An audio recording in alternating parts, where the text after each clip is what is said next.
トビデオ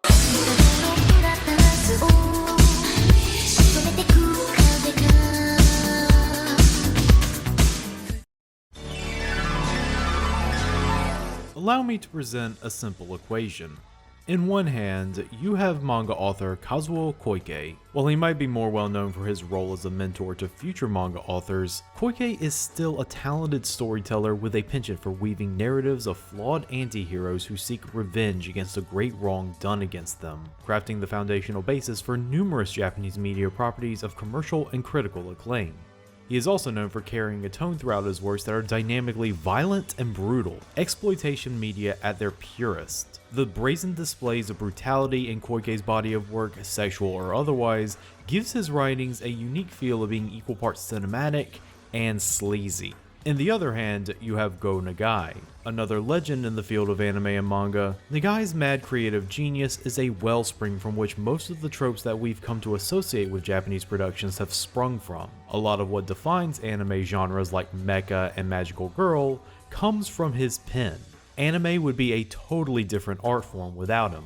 Nagai is also known for defining the nascent ecchi genre, or sex comedy genre, with numerous perverted comedy manga to his name, drooling softcore spank material that were elevated to high concept comedies thanks to Nagai's fondness for the outrageous, leading to titles with conceits that could range from a hot girl fighting crime wearing nothing but her underwear to a hot girl fighting crime wearing nothing at all. And I can't stress enough how much of this is Nagai's true bread and butter. He was the first author to really lean into this brand of comedy in his breakout manga and get labeled a menace to society by PTA groups as a result. So you have two legendary mangakas, two creators who are known for writing some of the most influential works in the field of manga, while also being known for never shying away from filling their pages up with plenty of violence and nudity. You know, the good stuff. What would happen if you took each of these creators and have them collaborate on a project? What would you get? You would get something truly off the walls crazy. You would get a higher than high concept farce involving a pair of lecherous demons and the spineless dweeb who summoned them. You would get something that would eventually get turned into a 45-minute OVA a few years later. You would get Hanappe Bazooka.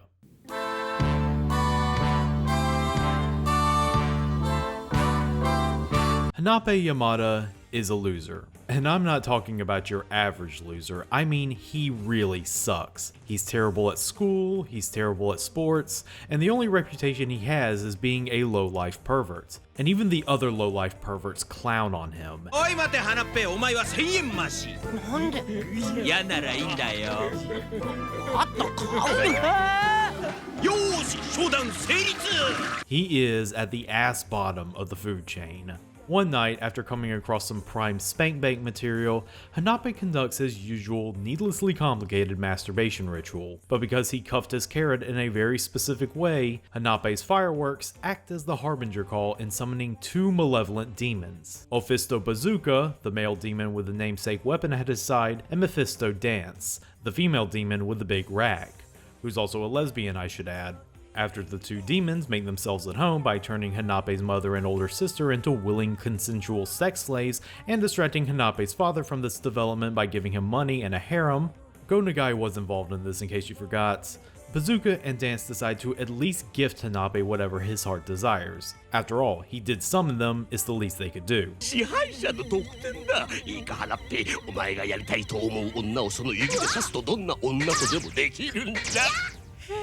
They gift him powers like super strength, but it only works if he completely surrenders all empathy, or the power to have any woman willingly get horizontal with him, only he can't properly control it. So even with all this power, Hanape's miserable existence has not changed. And because he's the only one in his life getting a raw deal out of this deal with literal devils, he's gonna go to great lengths to get those obnoxious demons out of his life for good.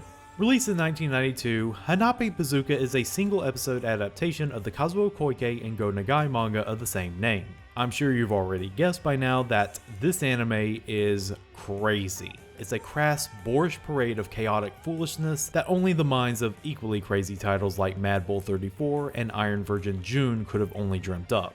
It also sucks. Yep, hate to be the bearer of bad news, but this is one steaming pile we got here. A comedy anime without laughs, an ecchi anime that fails to arouse, an adaptation that fails at source material. Hanappe Bazooka has it all. It's been a while since I've stepped into an anime hoping for something at least mildly entertaining, and instead came out the other end stone-faced and ready to write.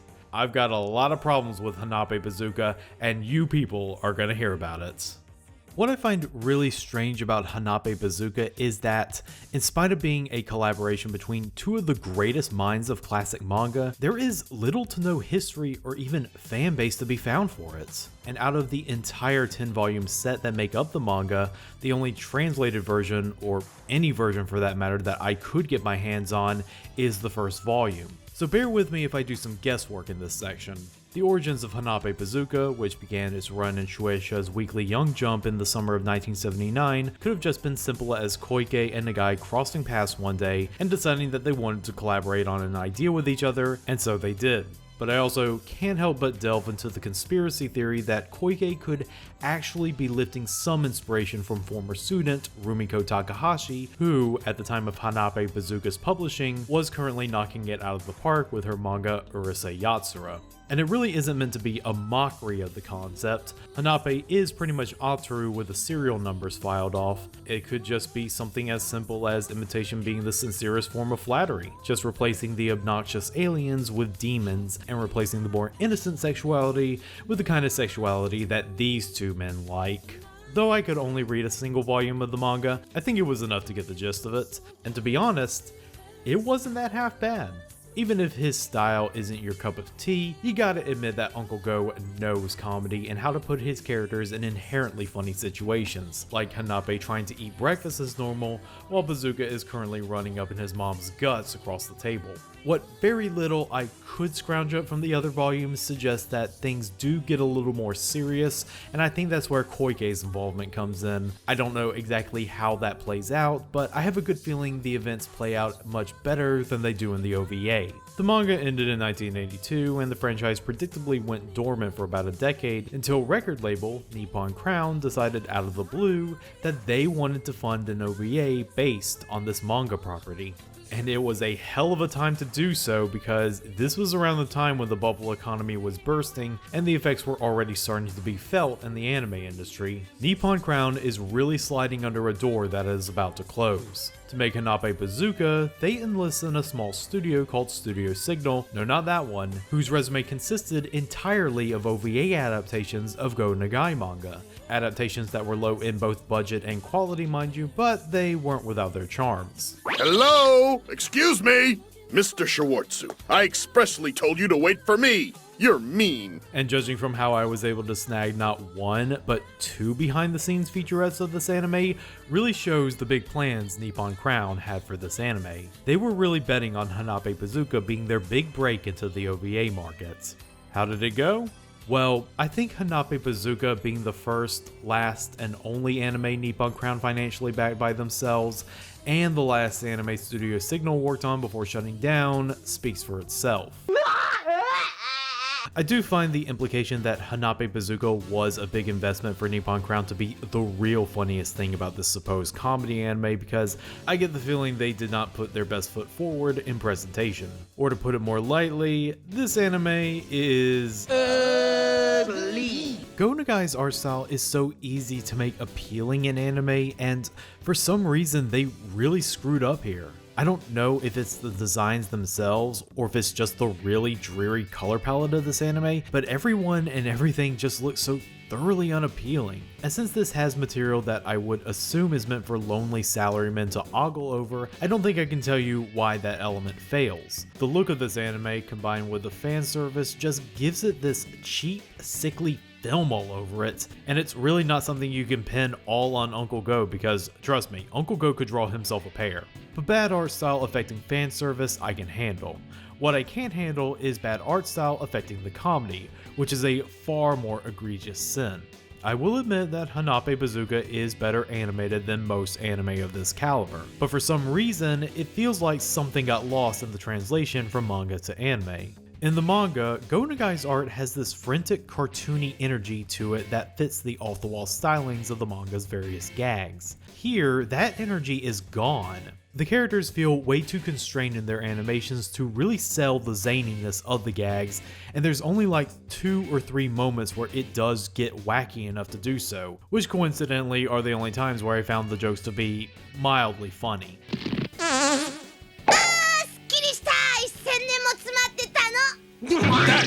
So if the money wasn't really going towards the animation team, where was it going? Simple really, the voice acting budget.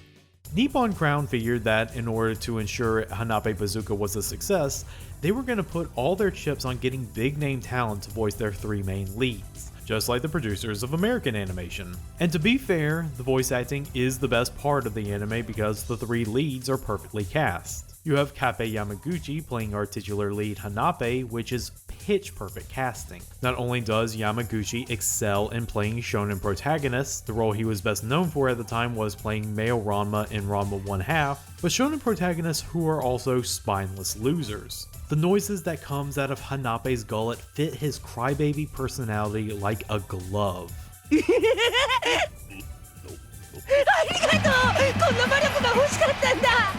Playing Bazooka is the late great Kenji Utsumi. He's best known for playing baritone vocal villains. His role as Rao in Fist of the North Star is still held in high regard by Japanese fans as one of the great villain performances in anime.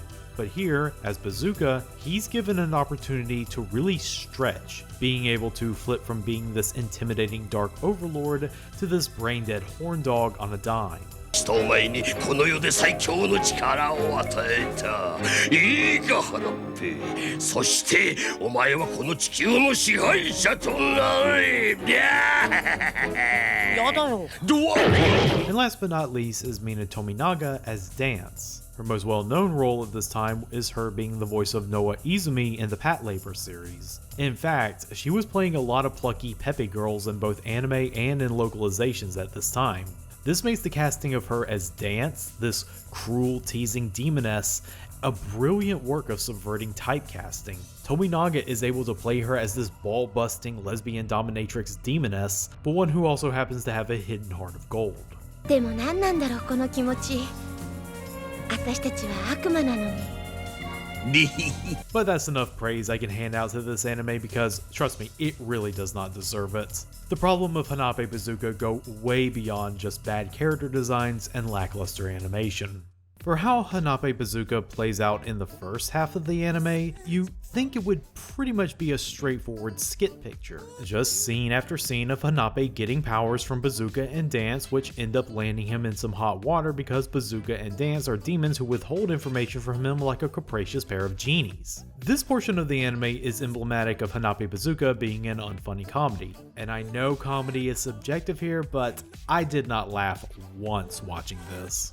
Along with my criticisms towards the lack of energy in the animation to accompany these jokes, the jokes themselves are just incredibly offensive while also being incredibly hacky. The jokes in the manga were offensive as well, but they benefited from Nagai's willingness to really shock you and make you go, oh wow, he actually went there with how blue he could get. But in the anime, they end up sanding down the edges in favor of making some truly musty bits ripped right from truly tasteless jokes. For example, when Hanappe gets his women want to jump on his dick with a point of a finger power, he tries it out on a hot woman who appears to be super into him. But for some reason, it doesn't appear to be working. And the reason why that is hello transphobia. 僕行こうよお姉さんと And these jokes aren't helped by the main cast being completely unlikable in a very inconsistent way. Bazooka and Dance seesaw back and forth between genuinely wanting to help Hanappe out to taking advantage of him while laughing in his stupid face. And Hanappe is not much better with how the anime wants him to be this low-life creep, also wanting the audience to be on his side. The manga pulls no punches in showing Hanappe as this pathetic dweeb who always deserves the punishment he gets. But the anime seems to both want us to sympathize empathize with Hanape and feel sorry for him, while also showing him stalk his unrequited crush. So for a good portion of Hanappe Bazooka, it just felt like me watching a post-cancellation episode of Family Guy with slightly better animation. Then, after a certain point, it suddenly remembered that it had a story to tell. Badly. In a display of gross arrogance, the producers thought they could compress a 10-volume piece of work into a 45-minute OVA. Compressing a full series of manga into a limited OVA series is something we have seen done well before, but most of the time it can go horribly wrong. Hanappe Bazooka is an example of the latter. First, by making it shift from bawdy comedy to drama so rapid that you could easily forget that you were watching an anime with farting demon girls in them. Adaptations of Kazuo Koike manga have always had trouble with wild shifts in tone, but the tonal shifts in this are so wild that they almost gave me a broken neck. The tonal shift in the final episode of Mad Bull 34 had a better lead up than this. Like 1 minute it can be a goofy comedy of Hanape struggling with his powers, and then it gets followed with Hanape having a serious confrontation with a classmate he has a crush on over sleeping with her professor to get good grades, and then that classmate turns into a demon that Hanape is forced to kill for some reason.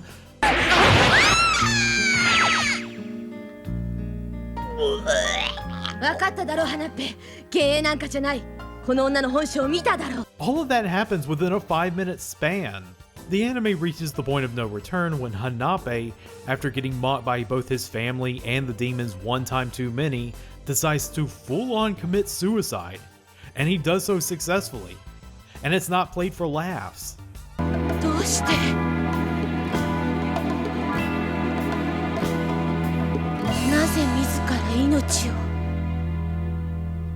And then, for some reason, Bazooka and Dance decide they need to rescue Hanape because the guiltless demons suddenly feel guilt now and they must make things right.